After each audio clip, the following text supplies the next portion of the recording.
నంద్యాల జిల్లా శ్రీశైలం సమీపంలోని శ్రీశైల దేవస్థానం దత్తత ఆలయం కొలను భారతి క్షేత్రంలో శ్రీ సరస్వతీదేవి అమ్మవారికి సాంప్రదాయబద్ధంగా శాకంబరి ఉత్సవం నిర్వహించారు.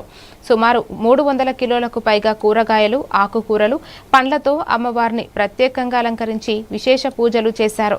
సకాలంలో వర్షాలు కురిసిన రాష్ట్రం సుభిక్షంగా ఉండాలని సంకల్పిస్తూ అర్చకులు ప్రత్యేక పూజలు నిర్వహించగా దేవస్థానం ధర్మకర్తలు, అధికారులు పాల్గొన్నారు.